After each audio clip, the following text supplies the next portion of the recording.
everyone. Okay, so what got the most votes, and it was a little close, but what ended up getting the most votes at the time I looked just before recording this, it was the maintenance phase podcast reaction, which kind of surprised me a little bit, but that got, I think that got 38 to 40% of the vote. So that's what we are going to do. We're going to go ahead and start with the very first episode. I'll be honest, I have no idea what to expect. I have not looked or listened at anything maintenance phase related, specifically because I want this to be a fairly raw reaction. I'm going to go ahead and put some old, B-roll over this from when I was trying to learn how to draw portraits. They end up coming out pretty bad, but keep in mind what you're going to see is my first 5 or so. Probably less. But first 1 through maybe 3 or 2 or who knows. I don't remember how long the videos are. But yeah, that's all. I just wanted to give that quick intro, and now let's jump into it. Something I want to mention real quick is that in the video, in the editing process, anything that's like this that has just music over it, I'm going to cut down so that way I don't get flagged by the copyright machine on YouTube.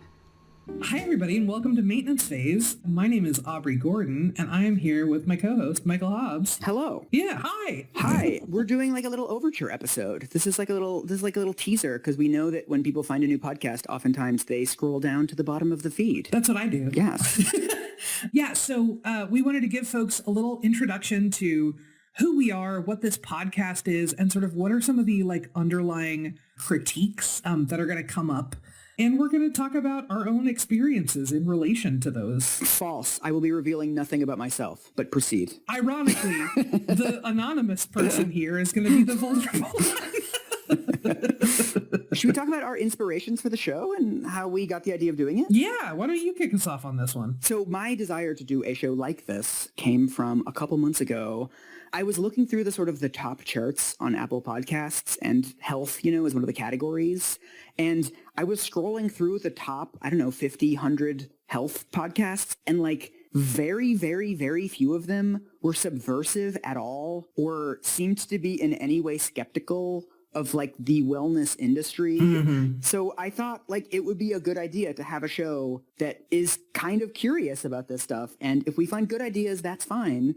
But also, I think it's important to be are we really becoming healthier with all this stuff? Totally. And we have So they say skeptical of health. I think they just said health stuff, which could be any number of things, but I could have misheard them. That's such a broad way of looking at it. Anything, there's so many things that can be considered health stuff that is either gimmicky or predatory in nature that isn't necessarily calories in, calories out. So, and yet maintenance phase suggests that it's going to lean more towards weight loss related stuff. And when they talk about being skeptical, there's a difference between skepticism and cynicism. And I'm openly cynical towards the fat acceptance movement, but I'm not against being skeptical towards some of our measures. I think I'm in favor of the BMI, but to a degree, I understand the FA's skepticism toward. Well, they have cynicism towards it. I would consider it. I can understand there being a level of skepticism towards it. I still think that it is a fine metric when used in conjunction with other things.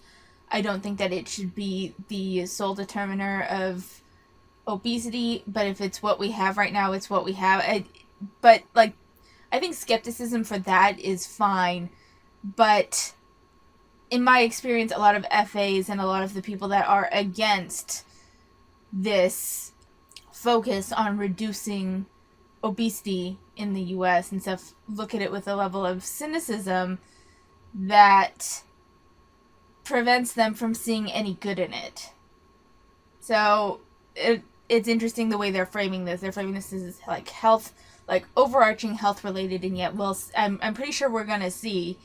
Again, I've never watched this before, but I'm pretty sure we're gonna see that this is almost entirely devoted to like weight loss sort of industry stuff. So it'll be interesting to see what they do going forward. Very conveniently as a culture just collapsed our definition of health into our visual assessment of our own weight. That's a good way to put it. Even really smart, thoughtful people accept fully that how fat you are is a direct measure of how healthy you are. I don't know if it's a direct measure of how healthy you are.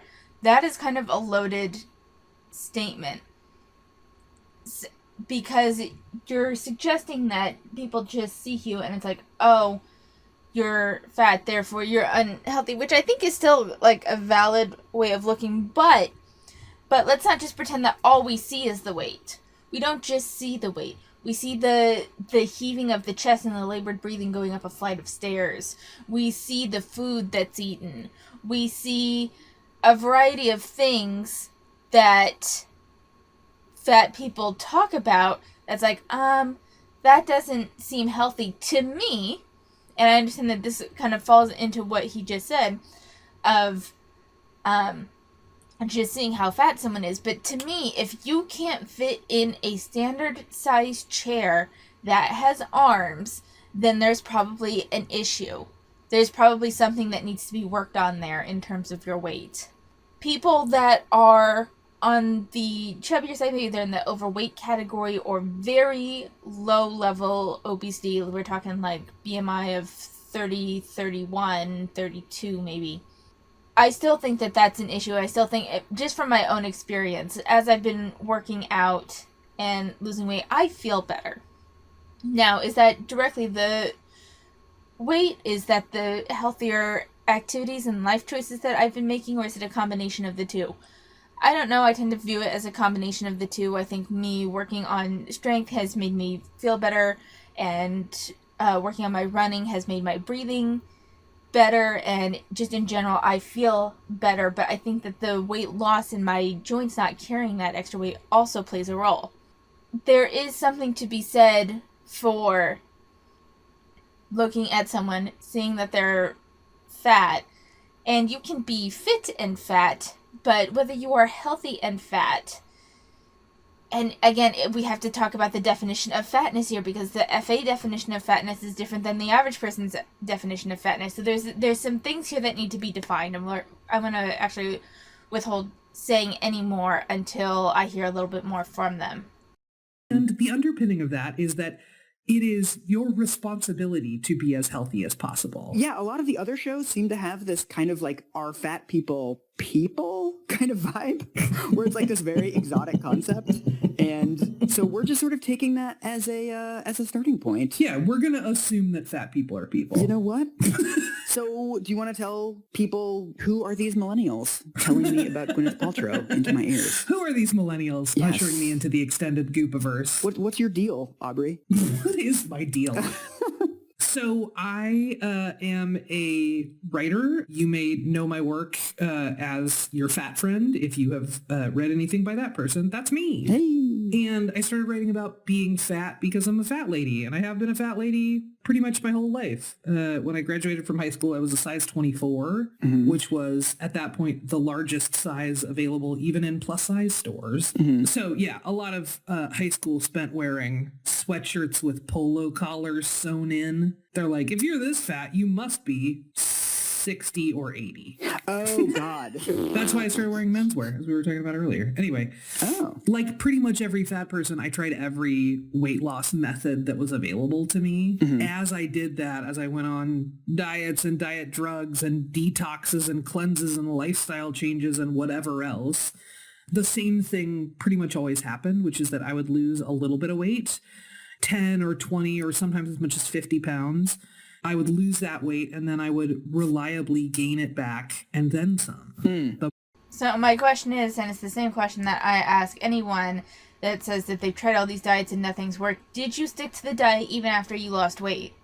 Because if you go do a fad diet or do any sort of even lifestyle changes, well, uh, the idea behind lifestyle changes is that you don't change it back.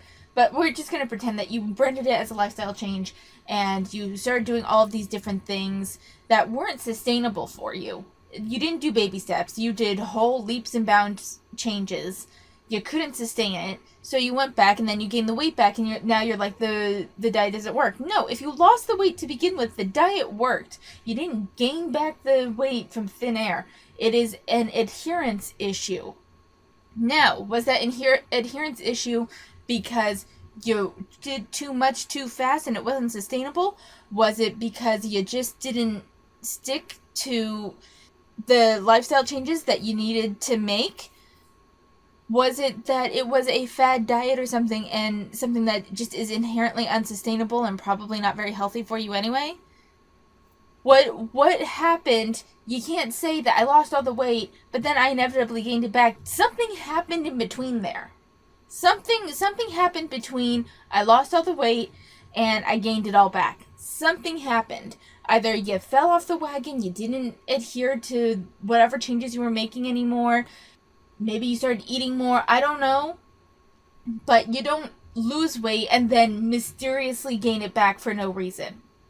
The more I tried to lose weight, the fatter I got. It's a very rare experience that only happens to 99% of people who go on extreme diets. So, well, that you just said it right there. 99% of people who go on extreme diets. Now, again, FAs, what's your definition of extreme diets? No one wants you to go on an extreme diet. Not anyone that talks about health or cares about the obesity epidemic wants you to go on extreme diets and starve yourself. Well, actually, I'm sure that there are some people that do, but most of the people, at least that I've talked to in the FA community on YouTube, we don't want you to go on extreme diets. We don't want you to starve yourself.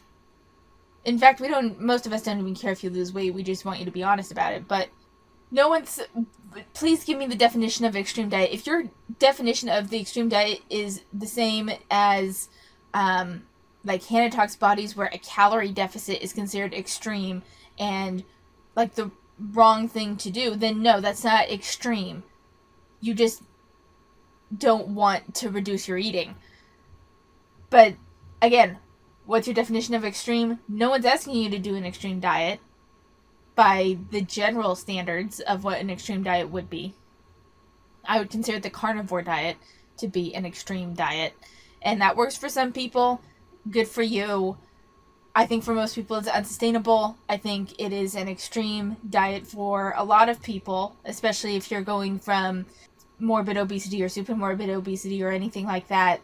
Going to carnivore diet is kind of extreme. I don't think it's very sustainable. I think it's very difficult, and it's kind of setting yourself up for failure. But no one's asking you to go from what you're doing to the carnivore diet. Start with just cutting out soda or something, maybe a snack, a sugary snack. Cut out that. If you need to replace it with fruit. Instead of having processed sugary carbs, have natural fruit carbs. And that trading, and that way you're getting the nutrients and the fiber from the fruit, and probably overall less sugar than, and even if you are taking in as much sugar as the processed food, there's far more fiber in fruit, and so it's going to, the sugar's going to be released into your bloodstream more slowly. So, like, it's all about these changes. Healthy changes will result in weight loss. We're in uncharted waters now. Yeah, totally. And, the only explanation that was available to me for that was that it was a personal failure. Yes. That's the only message that we ever get. If a fat person is fat, especially as fat as I am, it has to be their fault. Yes and no. Again, this is putting yourself in the God, I'm talking a lot. We're only like 5 minutes in. Yes and no. Yes and no. It's your fault for not adhering to healthy lifestyle changes. However, it's not your fault if the diet that you were following was something unsustainable. Like there's a common ground here. Like I hate this. I feel like it's painting it that if you aren't doing some extreme form of dieting, carnivore diet, God, I don't know all the different diets out there, but there's some that are more extreme than others. No one's asking you to live life as if you're on a constant juice cleanse. There's ways to be healthy about it. And I feel like the painting that your only option is to eat in excess, and as you always have, or to go on some sort of fad or severe diet, is just a way to absolve yourself of responsibility of just making smaller, healthier changes. Subsequently, we sort of deserve whatever's coming to us, right? Yes. If people are shitty to you, sorry. That's just what happens to fat people. Yeah. Weight is the number one reason that kids are bullied at school. I feel like a lot of people don't know that. Yeah. And it's generally something that we just like accept. Like, well, you know, she is pretty big. So, you know, like that tends to be the way that these kinds of bullying experiences get framed. And it's gross. Yes, absolutely. And it becomes like such a big thing, right? That there are some cases of children being taken away from their parents because the kids are fat, and that must be a failure of parenting. No, I'm sorry. It's because we've seen both on reality TV. I've seen in my own time working in schools. I do think that if your child is morbidly obese before they reach just before they reach high school, I would say, because once they have a car, you can't really control what. Once they have the car and the ability to have a part-time job, they can get a shit ton of food. I had cousins that were never fat, but they had a part-time job and they spent all of their money on fast food. So once they can drive and once they have the ability to make their own money, I don't think it's the parents' responsibility or blame can be placed on them so much anymore. High schoolers can have a degree of freedom and the ability to make choices that there's just more freedom that they have to make poor health choices. Coaching should definitely happen of, you know, you need to eat better, that sort of thing, but teenagers are going to do what teenagers are going to do. If they don't have a car, if they don't have the ability to make money, then a lot of their dietary choices fall on the responsibility of the parents, and especially if they are 10 or under. If they're in elementary school, it is 100% the parents' responsibility. If the child is morbidly obese before the age of 10, it 100% falls on the parents. You are feeding them too much. You are feeding them the wrong sorts of foods. You're not having them exercise. This is part of being a parent, is monitoring the food that you give your kids, monitoring the activity that they get. This is your responsibility as a parent, and the kids are going to fight you. I had a weight problem as a child. I was at the very least overweight. I don't remember what like the biggest issue was, but my weight was a concern. And so my mom put on like my favorite TV show. This was when Blockbuster was still a thing. We went and she let me pick out a movie or something on occasion, or it was just scheduled around my favorite TV show, which was like Sailor Moon at the time. It was on at 4:00, and she made me get on the treadmill. We had a treadmill. She made me get on it, and not everyone has the ability to have a treadmill in their house. Fair enough, but there's like, you can make the kid exercise. You 100% can make the kid exercise. And it helps establish good habits early on in life. They're going to fight you. They're not going to be happy about it. But this is part of your job as a parent. Oh, yeah. So, like, we have sort of taken this reasoning to such extremes that we are building social systems around it, right? And that is, like, really troubling to me. But look what you just did. We were talking about you, and then you got into academic research, which is what you do no matter what we talk about. I ask you something about yourself, and then, like, 2 minutes later, it's like, according to a peer-reviewed journal in 1997, it's like, Aubrey, go back. Listen, you and I are are very well matched for a number of reasons, and that is one of them. Part of what's so exciting to me about this podcast is that it relates really closely to stuff that has helped me a great deal in sort of making peace with my own size, but also thinking critically about how fatness and anti-fat bias and sort of this idea that everyone owes it to everyone else to be healthy. Right, because nobody gives a shit about the resting heart rate or the LDL cholesterol readings of someone who's skinny. Right. I think people can genuinely believe that they are concerned for fat people's health, and that belief can be rooted in faulty information and biased beliefs that they have been fed and sort of consumed pretty uncritically for most of us for our whole lives, right? Not all discrimination against a group manifests as like shouting slurs at them from a pickup truck, right? It can very easily just be an overwhelming sense of paternalism or this like fake concern. Right. There is this sort of like noblesse oblige that happens with thin people, right? Which is sort of this belief that like I have cracked the code on being thin and you have not. So it is my duty to instruct you on how to have a body that is less like yours and more like mine. Yeah. But let's talk about your writing. So I just want to cut in real quick. I'm going to try to make these cut-ins a little bit shorter.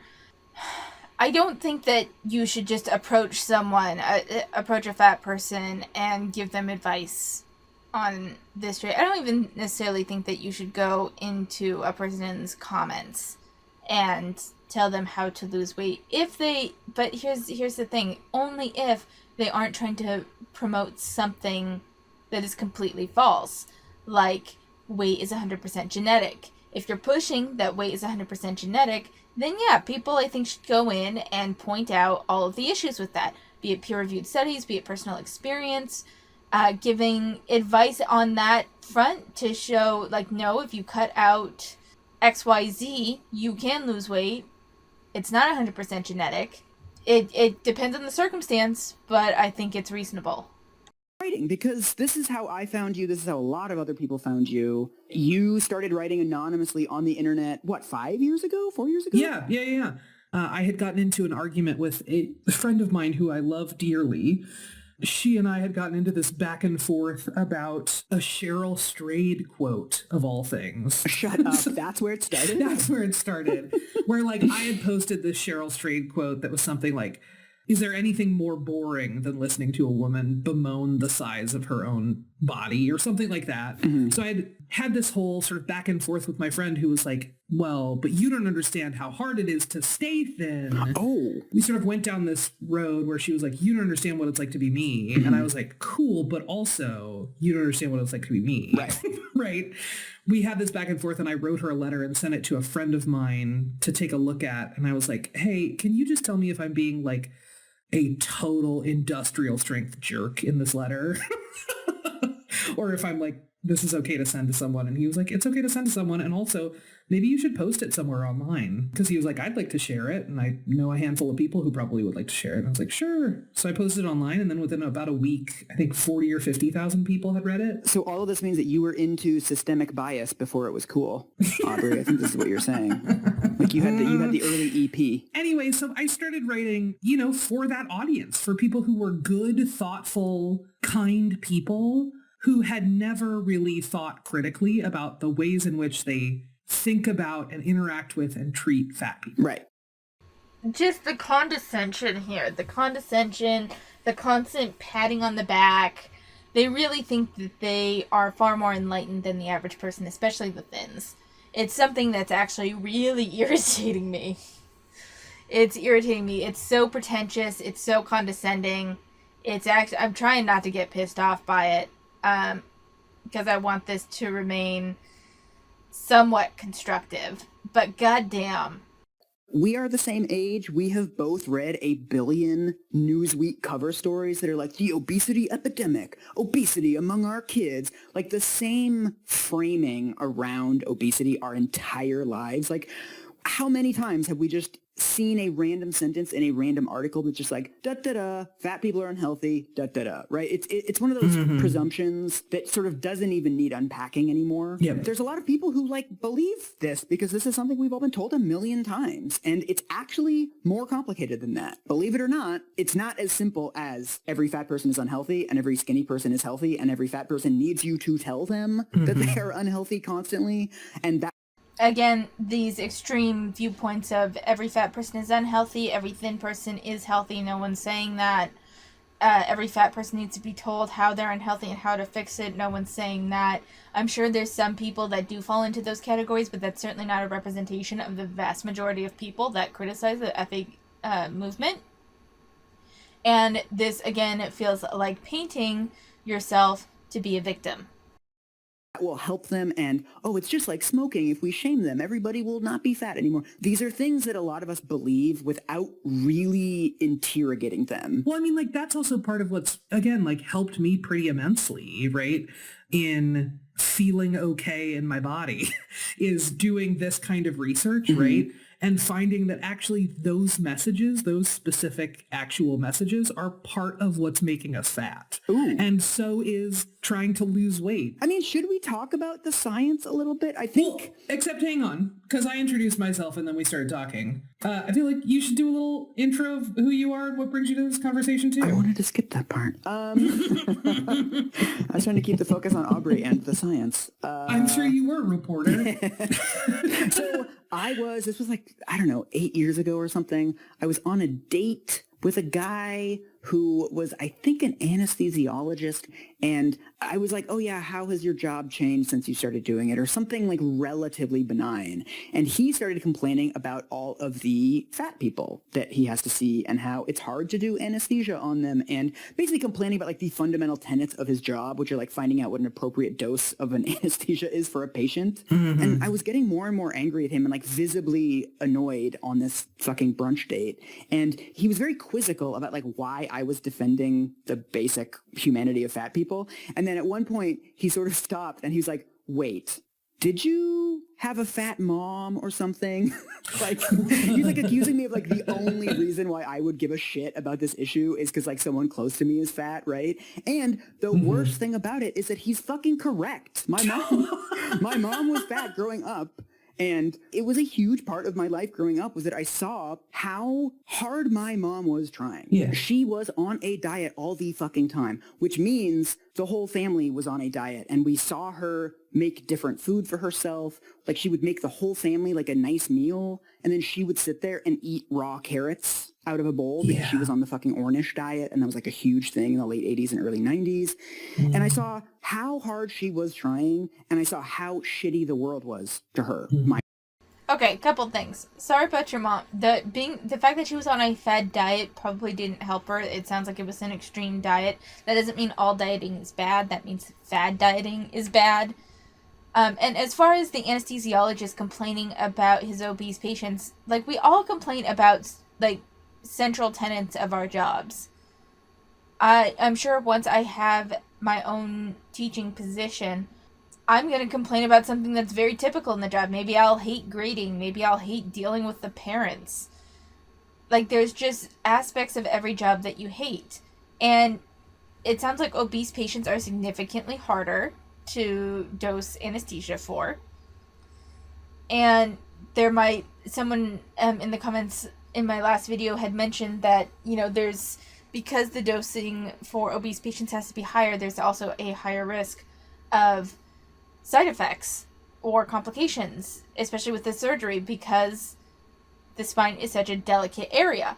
So he has a reason to be frustrated, especially if the obese patients are anything like Hannah, who are combative and resistant to anything they need to do to make sure the surgery goes well.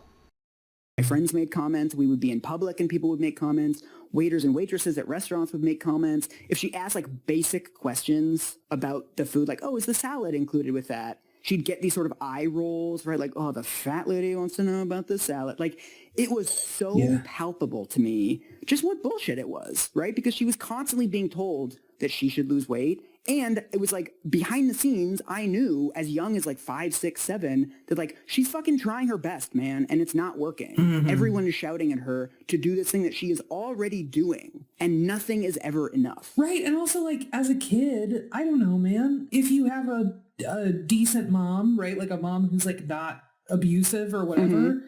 I don't know that there's anybody that you feel closer to in the world and more defensive of in the world. Fuck that anesthesiologist. Truly. I also think it's worth sort of busting one of the myths. I think one of like the accusations of sort of, I guess, like the fat politics or fat activism community online is that sort of they're implying that there's no unhealthy fat people, or that every single fat person is just as healthy as every single skinny person. And that is not the argument. Yeah. There are unhealthy fat people. There are unhealthy skinny people. There are healthy fat people. I mean, I think the fundamental argument of the fat activism community and the fundamental argument of this show is that this is all individual. Weight and health are two distinct concepts, and sometimes they overlap and sometimes they don't. Mm-hmm. So one of the most striking statistics I came across when I was researching a big, long article that I wrote about this 2 years ago now, I think, is that 1/3 of quote-unquote obese people have completely normal health markers, like they are not unhealthy, they do not have any of the risk factors, and around 25% of skinny people do have the risk factors. Yeah. So the whole point of this is that I would like you to... I didn't hear a citation of a specific study in that. I would like a citation, because I would like to know the population that they were looking at. Because if we're talking about other health markers, were the obese patients... Was it justified to be even across both thinner and obese people? Because if they judged thin people in their 50s and 60s, and they judged obese patients in their 20s... then no, they're not going to... Health markers are definitely going to show up differently.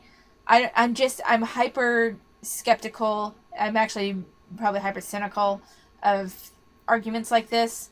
And even if you're claiming that it's all on an individual basis and you're not saying that every fat person is healthy, the issue is that you'll take that argument. It's a complete individual basis, meaning that you can make an argument for every person that they are healthy. I don't think that you can make an argument that a morbidly obese or super morbidly obese, either one really, person is healthy, and yet you would be able to make an argument there because maybe they don't have high blood pressure or high cholesterol or other markers yet.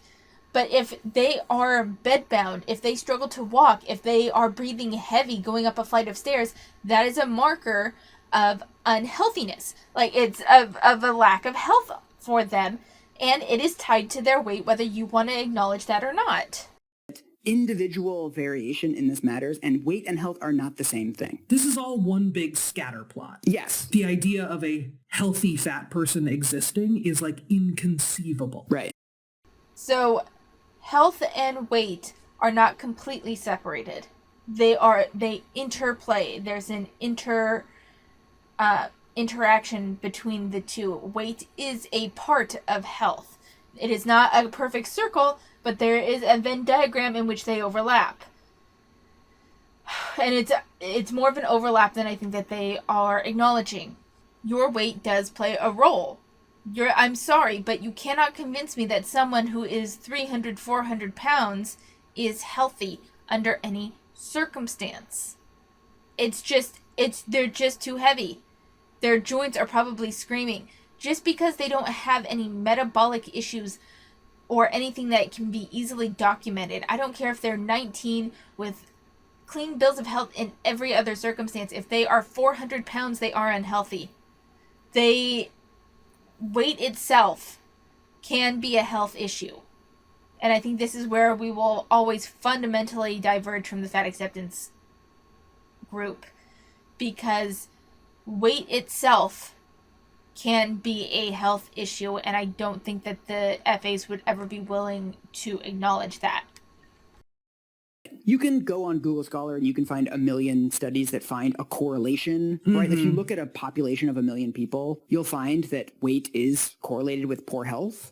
For decades, what we've been told is that one thing is necessarily causing the other, and that all we need to know about is that, like, fat people are unhealthy, so people shouldn't be fat. Boom, right? Like, we solved it. Yeah. But of course, it's not clear from those studies if the same thing is causing people to be both unhealthy and fat, right? That there's actually more studies coming out now that are showing that fat people who exercise regularly are healthier than skinny people who don't exercise regularly.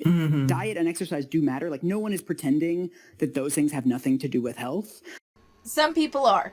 Some people are. I'm glad that you can acknowledge that diet and exercise play a big role. And again, though there's no actual citation of studies here, they're just saying there's a study.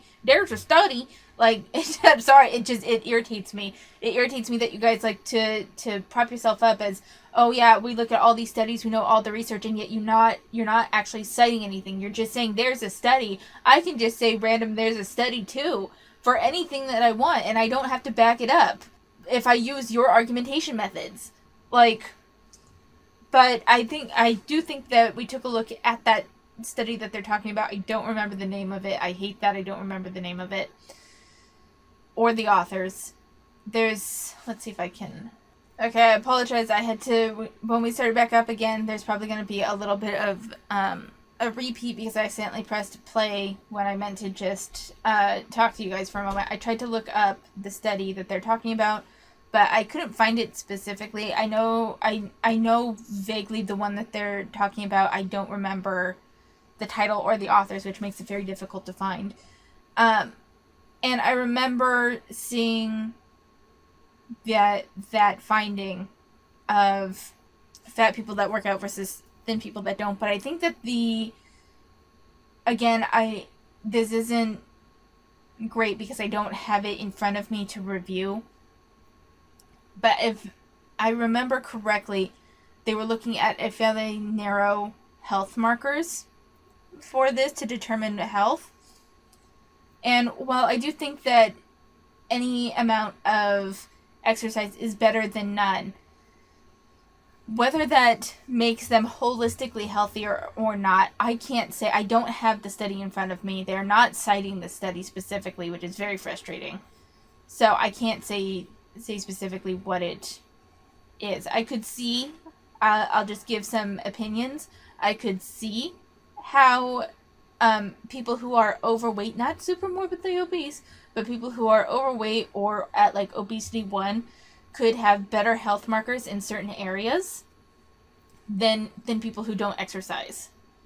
And I want to be clear. The people who are overweight or in obesity 1 doing regular exercise could have better health markers than people that don't exercise, but probably only health markers in certain areas like cardiovascular health. Are healthier than skinny people who don't exercise regularly. Diet and exercise do matter. Like, no one is pretending that those things have nothing to do with health. But oftentimes, there are lots of people who exercise a shitload and eat really well, and they're fat. Yep. And there's a lot of people who never exercise. We all know these people, and they're skinny. And so we're not trying to sort of transfer the stigma. Like, let's be shitty to people who don't exercise regardless of their weight, right? It's more about, like, taking the actual, like, the blaminess out of the whole thing altogether. And I would say our research around fatness is very fundamentally shaped by our existing biases and beliefs about fatness and fat people, right? There was a big deal study in maybe 10 years ago from the CDC. It was the first time they had studied anything, funded any studies related to lesbians. What? Oh, yeah. Their research question, the question that they decided to fund, the very first one was, why are lesbians so fat? No way. 100%. Oh. The fundamental research questions that we ask are not, hey, in what ways are fat people healthy? In what ways are fat people, you know what I mean? Like, right. What's the role of bias in all of this? What's the role of dieting in all of this? Yeah, the problem with these correlational studies is that fat people have a lot more in common than just their weight, right? So another thing that links the experience of fat people is worse medical care. Yeah. Because fat people often delay going to the doctor because they know that doctors can be extremely stigmatizing about their weight. Like, I interviewed, I think it ended up being like 66 people for this article for HuffPost that I wrote 2 years ago, every single fat person who I interviewed has had terrible experiences with the doctor. Like, you go in for a migraine. Yeah. I talked to one woman who was in a fucking train accident and went in with like a dislocated shoulder, and the doctor said, "How long have you been this way?" Yeah. There are all kinds of studies about the fact that fat people do actually delay medical care. And so again, they keep referencing studies without giving any sort of identifiers that would make it to where you could at least fairly easily find it. They keep talking about these studies, but then they don't cite anything. I managed to find a 2003 study that talks about the correlation of overweight and obesity among lesbian and bisexual women. And I'm just going to read the conclusion out to you. We're not going to do a deep dive into this because I'm not even sure if this is the exact one that they're fucking referencing. But the conclusion was, correlates of overweight and obesity among lesbian and bisexual women are generally comparable to those observed in studies of heterosexual women. Evidence that lesbians' higher BMI is associated with higher levels of fitness is not supported. That was the big conclusion. And it was just looking at the differences between lesbian and bisexual women versus heterosexual women. And it is talking about correlational in that study, which makes more sense. This constant arguing of,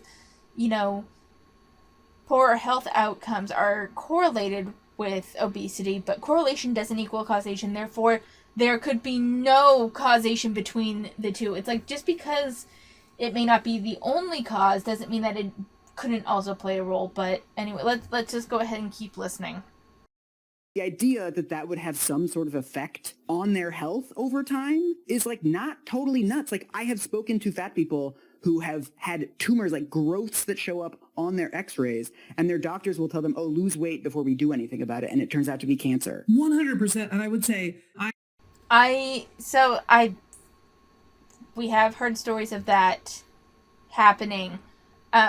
My understanding, though, was that they didn't find the tumor and then say, "We're not going to do anything to treat it because you're obese." That's a complicated issue for me. Go ahead and give me your thoughts on that one. I had a doctor at one point who I went in to get examined, and he would not touch me. Oh my God. He was too uncomfortable to make eye contact. Jesus Christ. And he told me to come back when I lost weight. Oh. It is often an indicator of the care that will follow. Oh, yeah. It is often an indicator that this doctor or nurse or whatever stripe of healthcare provider is not actually equipped to care for you because their biases are so front and center, right? Because this is the only thing that they can talk about, and because doctors are frankly trained to assess patients on like, what's the most likely cause of X and such thing? Right. And for most folks, it is like visually presents that you are fat. Therefore, whatever you are having must be a cause of that. I will say I also went in at one point. I am like a 36-year-old baby in that my stress reaction is that I have ear infections. Oh. It's like fully like an infant. Okay. Right? Like I just get these like, I just need like bubblegum amoxicillin or whatever right? To like get through these ear infections. I went in at one point and I had a double ear infection, so one in each ear. And the doctor was walking me through sort of like, you need to use these ear drops, you need to take these antibiotics. And I was like, great, is there anything else I need to know about aftercare? And he was like, well, you need to lose a lot of weight. Oh my God. And I was like, cool, I'm talking to you about my ear canals, which definitely did not get fat. Yeah. He was so sort of ingrained with this idea that like every fat person needed to hear from him that they needed to lose weight in every interaction. Okay, but that's also part of his job. You still got the eardrops that you needed. You still got the treatment that you needed. It's part of his job, especially if it's your PCP, to talk to you about your weight. That's part of what they have to do. It could be part of policy. There's certain places where it's like part of regulation that they have to do it. If you are using a health insurance provider and you're not paying for it out of pocket, some health insurance providers will not pay for your treatment if the doctors do not touch on this stuff. So let's not demonize the doctors for doing their job, please. This to me is the much more salient point. Like, we could sit here and do studies back and forth about the complexity of the relationship between weight and health and various, small studies and big studies. Like, we could talk about the science for 1,000 years, and we will eventually do an episode on the science around weight and health, but it doesn't fucking matter. Yeah. So even if every single thing that your doctor and my anesthesiologist guy, even if every single thing that they think is true, every single fat person is unhealthy, great. You are correct, sir. Congratulations. Now what? Yeah. We know from 1 billion studies for 1 billion years that between 95 and 98% of attempts to lose weight fail. We also know that out of... Okay, wait. You said there's 1 billion studies for 1 billion years, and obviously that's hyperbole. But I've only ever seen one study reference, and it was from like 20 years ago at least. So could you cite more of these studies, please? Can you cite more of these studies? Because I've only ever seen one cited for it, and I'm pretty sure it had a follow-up on it. Give me this, like, you guys say we can just go presenting studies back and forth as though you are so academic that you're using studies for all of your arguments, but you're not actually citing them. Meaning you can just be making this up, and even if you're not, that's beside the point. You are expecting me to just believe you when you say there's a study with XYZ. I can try to search that, but there are thousands of studies with thousands of variations of what they looked at. I want to know specifically what you were looking at. Also because I can find a study related to what you're talking about, and you can tell me that that's not the study that it was if I find something different or I find something problematic in that study. By leaving it vague, you can discredit anything I put forth on the table.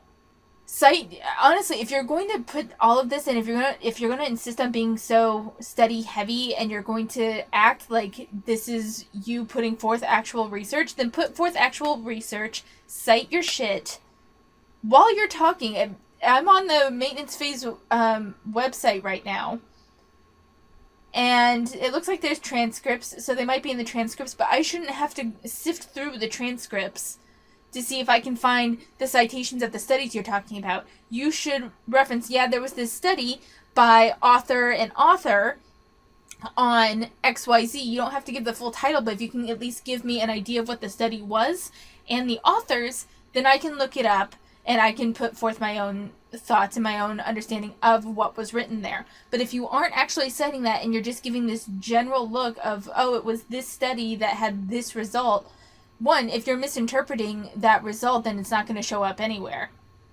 Two, if it's a broad subject, there's going to be probably a dozen studies or more on it, and some of them could find different results. Tell me what specifically you're referring to. Many of those attempts, people end up gaining weight. Yeah. So what do we do with that information? Because we know that telling people to lose weight does not help. We know that putting them on unsustainable diets makes it worse.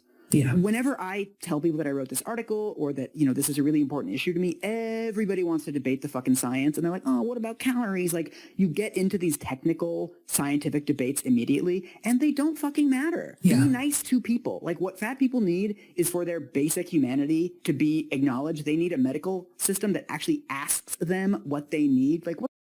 Oh, but here's the thing. No.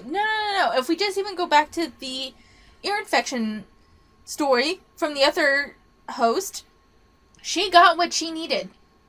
She got the eardrops, she got treatment for her double ear infection, and then she was also talked to about her weight. She still got treatment. I'm not saying that, doctors pay attention 100% of the time and always find like the real issue and then just talk to fat people about the weight. I'm not saying that. I can recognize that there are times when doctors brush off patients because they're fat. That happens to a variety of people though, types of people. It happens to pregnant women. It happens to those with disabilities. It happens to women, especially in terms of reproductive health issues. It happens to women a lot. It probably happens, I think it happens to younger people more than it happens to older people, simply because doctors think that young people can't get certain issues. It can happen to thin people because doctors don't realize that, or not that they don't realize, but they don't think, because it's outside of the norm, that, you know, a thin person would develop type 2 diabetes. Like, there's things that happen to everyone. This is why medical advocacy is important.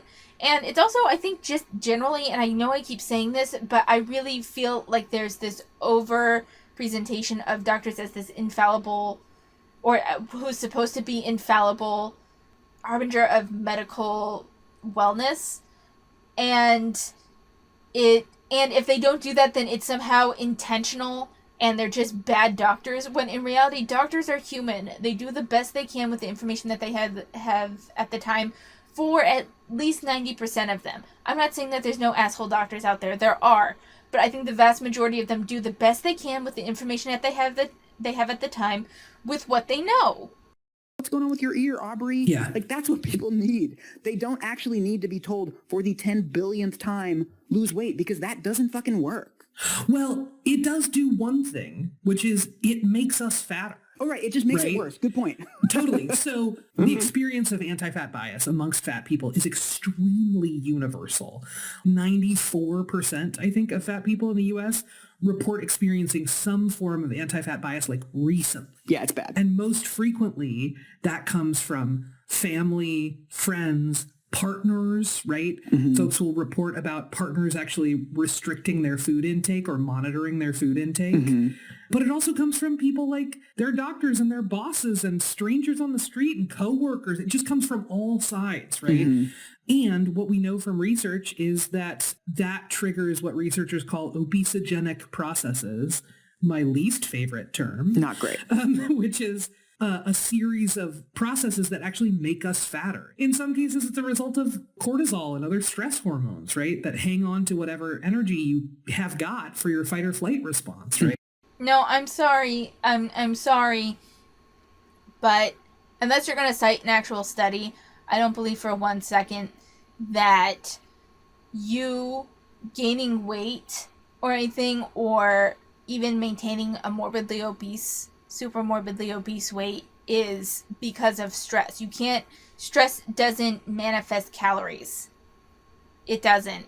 I don't think that you can get fat. Let's say you completely stop eating, you're not going to get fat or stay the same weight because you're stressed out.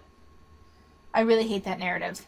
That we don't really think about the ways in which we are sort of triggering these biological responses in fat people by the way that we treat them. Right.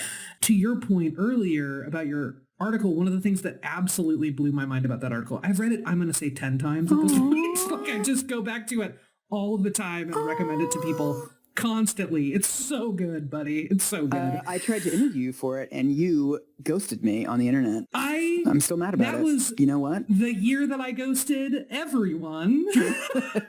Fair enough. Within like the first year of writing as your fat friend, I was just like, I don't know what to do with this level of attention, so I'm going to fully hide and not respond to a single email. Like, I don't know why I set up an email address. Oh. Anyway, one of the things that I sort of pulled from that article and that I think about constantly is that actually the fatter you get, the less likely it is that you will become thin in your lifetime, right? Which sort of stands to reason. But particularly for people my size and particularly for women my size, so people with what they call an extremely obese BMI. Oh, these designations. Ugh. Yeah, or super morbidly obese is the other one that I get. Cool. Yeah. Makes me feel like a supervillain. Yeah. Is that for women my size, there is less than a 1/10 of 1% chance. Yeah. That we, at any point in our lives, get to what is considered a quote-unquote healthy or normal BMI, right? You realize that's not because of magic, though, right?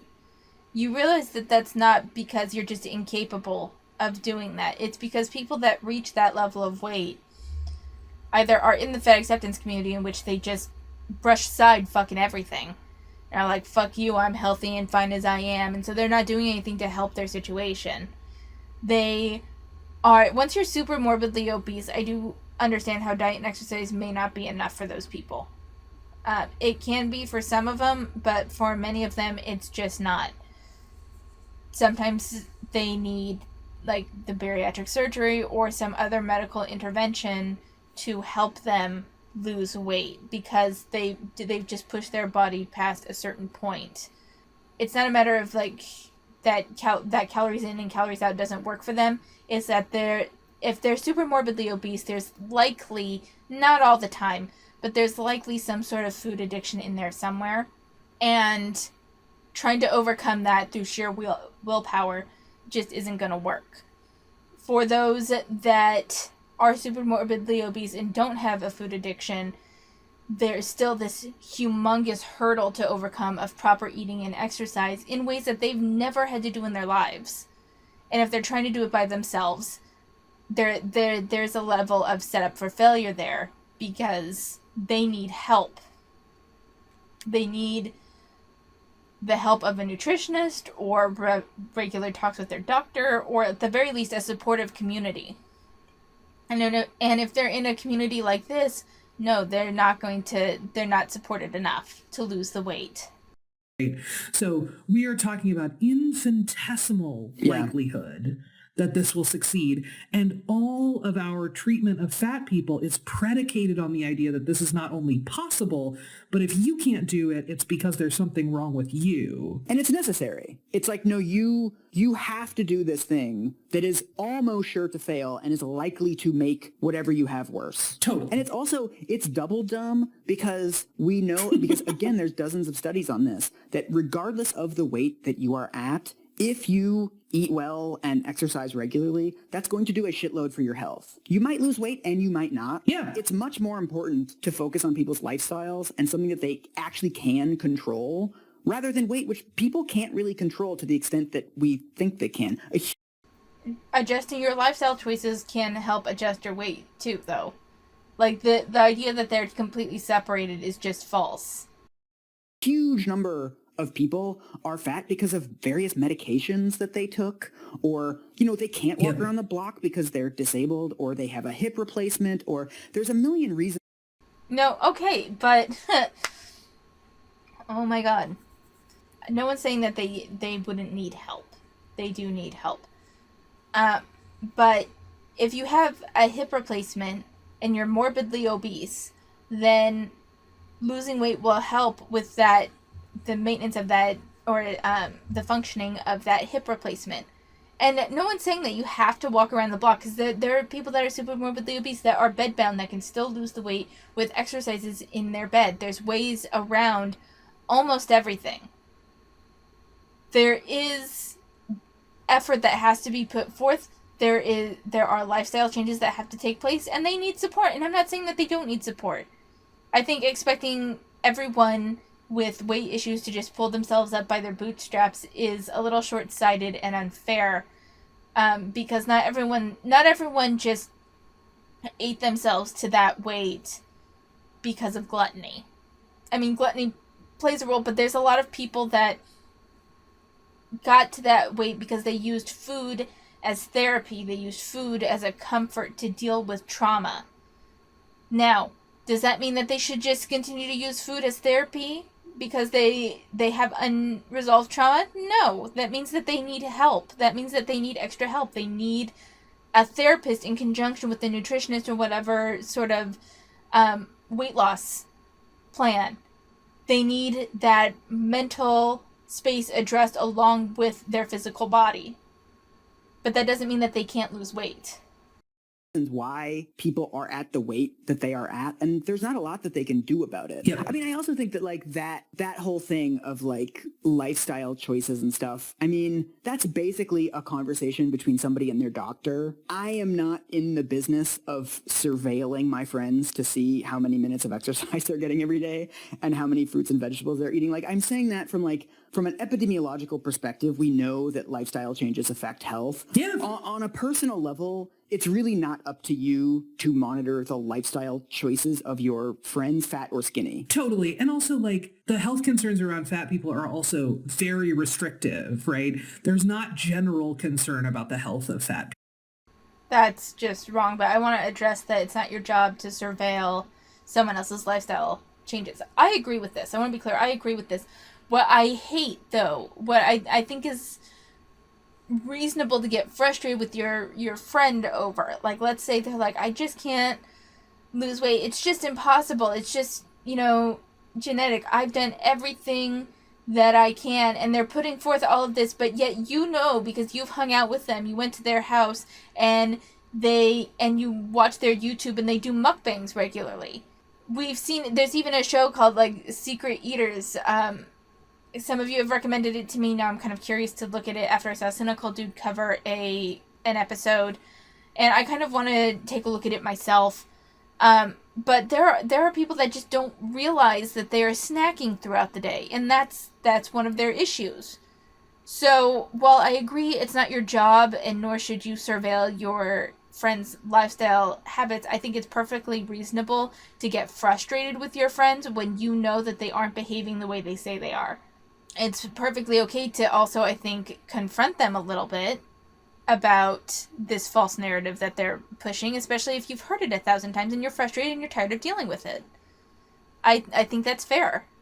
People. There is very specific concern about the weight of fat people and the weight-related things that might happen to them. So, that's a good point. Yeah, because nobody's ever like, fat people have higher rates of depression or higher rates of suicide, which are true. Yep. Nobody's like, we need to do something about this. It's just like, we need to make them not fat anymore. That's the only extent to which we actually care about the health of fat people. Yes, I had an experience earlier this year. Okay, but I do want to just interject here and say, and granted, this is going to be more personal recollection than anything that's evidence-based. I almost get the feeling this first maintenance phase that we're doing is just going to be me kind of giving my opinion. But if we continue following this, which I'm very tempted to do at this point because this is interesting, I'll probably start pulling my own studies, or at the very least trying to find the studies they're referencing with the limited information that they're giving me. But yes, but here's the thing. You say that there's depression. Depression is more common among fat people. One, what level of fatness are we talking about? Because if it's super morbid obesity, then that depression could very well be linked, because we've seen it on My 600-Pound Life, we've seen it with Amberlynn Reed, we've seen it with other morbidly obese public figures, that being morbidly obese, super morbidly obese, bedbound level obese is very isolating, which could contribute to depression. Now, the lurking variable in the correlation between depression and obesity is that isolation. However, that isolation is caused because of their immobility due to their weight. Therefore, losing weight would help with their isolation because they'd be able to get out of the house, they'd be able to socialize, and therefore it would help their depression. Now, that's not the case for everyone. I understand that that's not the case for everyone. This is just an example. But even when I was just fucking 10 pounds ago, I was generally sadder. My PMDD was way worse just 10 pounds ago than it is now. And I think I would need to look this up. I don't have any evidence on me at the moment, but I think that weight, and I'm given that obesity is, or fat can interacts with hormones, if that also contributes to depression and mood issues, it'd be worth looking up at least. In fact, I recently had to switch doctors because I switched insurance. I went to a new doctor who I found through the Whisper network of fat people. Mm-hmm. She ran my blood work and she was like, hey, so it looks like you are on a statin. Can you tell me why that is? And I was like, I don't know. My last doctor said it was good to, protect my heart and my kidneys and whatever. And she was like, cool. So your cholesterol is supposed to be between 1 and 200, right? It's sort of the range of healthy cholesterol. She was like, that's a cholesterol medication and your cholesterol is 19. Oh. She was like, it's the lowest number I have ever seen. Whoa. She said, looking at past blood work, she was like, I'm guessing you already had, cholesterol that was on the low side just based on how you eat, right? Oh, wow. So the last doctor just gave you a statin just like because you were there. Just like spray the fat lady with statins. Right. I talked to That is a very, like, you're saying what the doctor said looking historically back. You were there when the doctor gave you the statin. I feel like there's some missing information here because I don't think that the doctor, unless he was getting paid off by that particular medical company, because that does happen on some occasion. That I could see.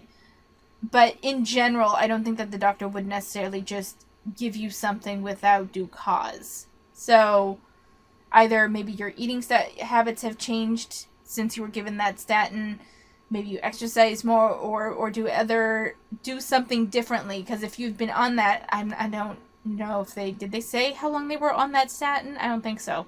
It is something that probably should have been evaluated over the course of the subsequent years by your doctor, so that was probably a failure on your doctor's part. But I don't know, to just say that the doctor gave it to you initially for no fucking reason other than you're fat just feels like you're inventing the reason, since it's just looking back historically and we don't know why the doctor did you ask?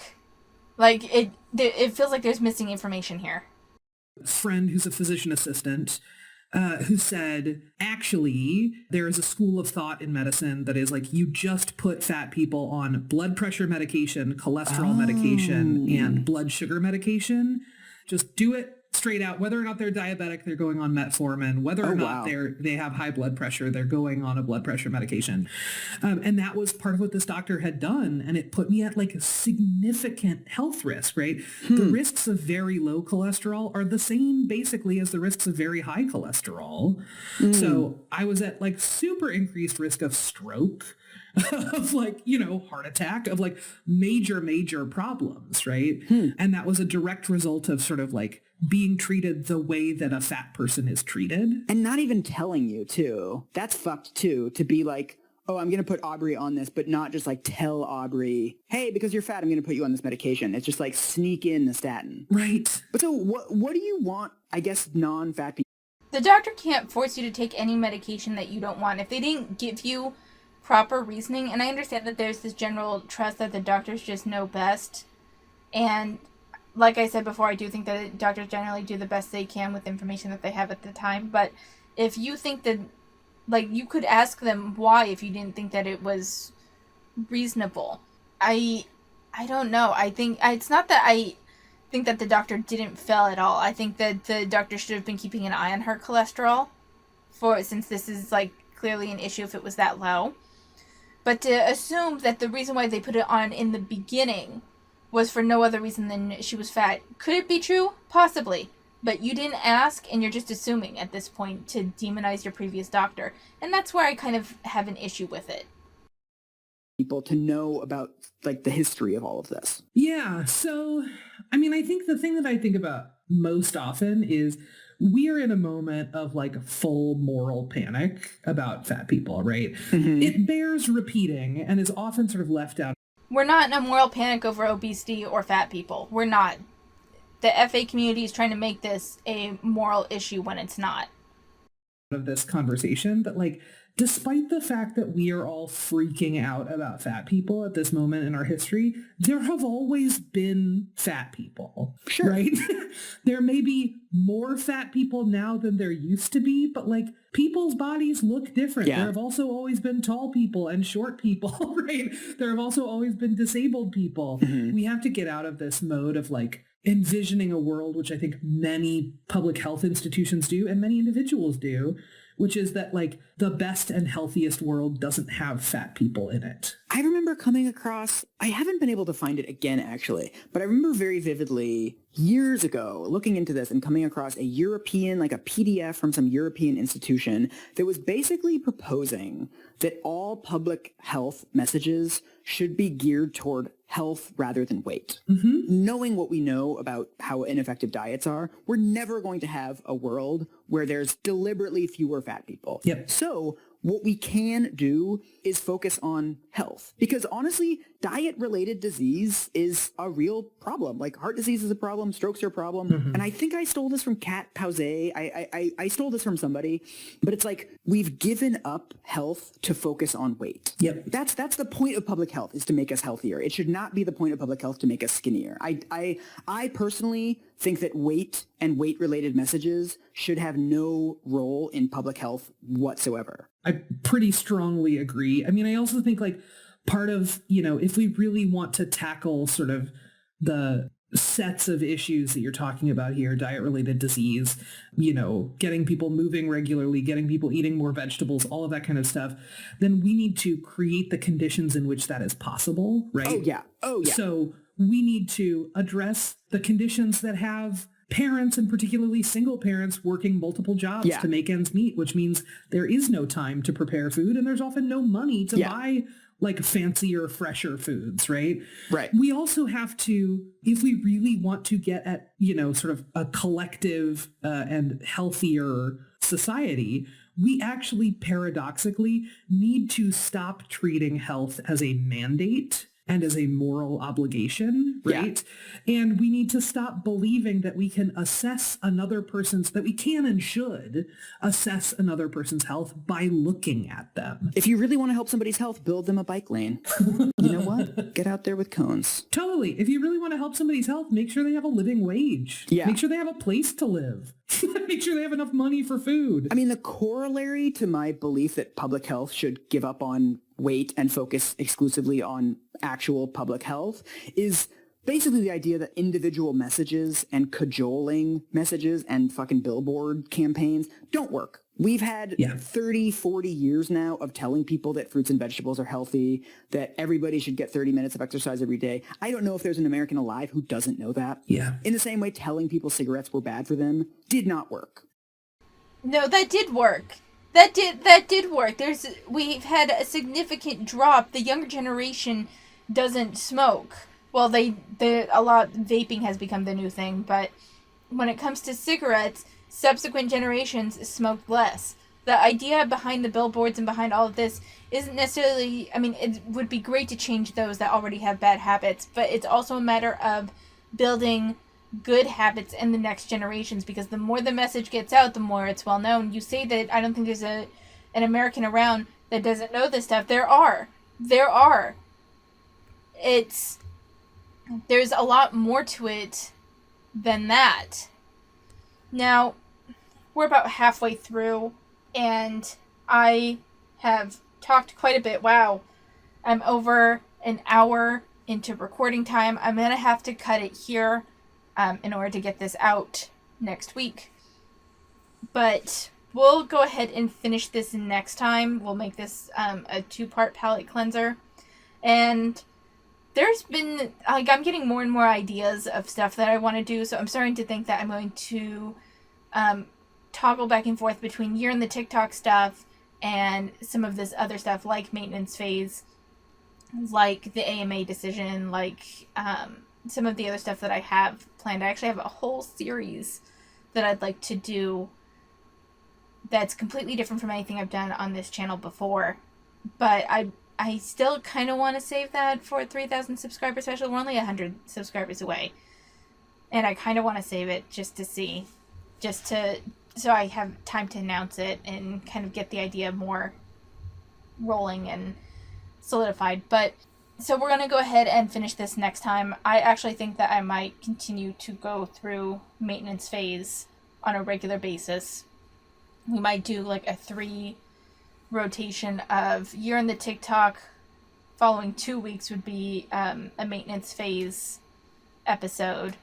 And then maybe something from one of my other palate cleanser things before we loop back around. I'm not sure how I'm going to order things yet.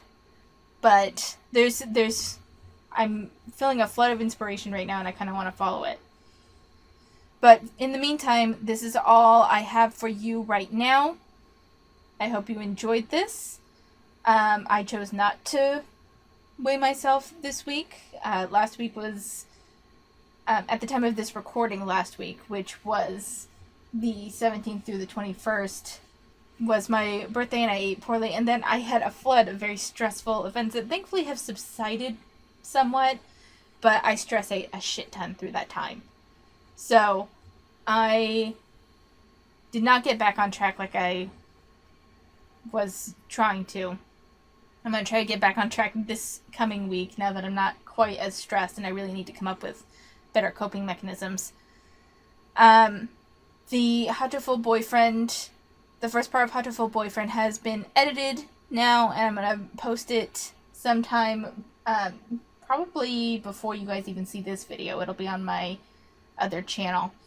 I have figured out my own method of counted cross-stitch. I had been avoiding counted cross-stitch for a while because it just seemed like a very involved thing in order to just set it up, and it was overwhelming. And at one point I'm like, you know what, fuck it, I'm gonna try it my way, and I'm enjoying it right now. Is it perfect? No, but I'm enjoying it, and it's still creating the image that I want. So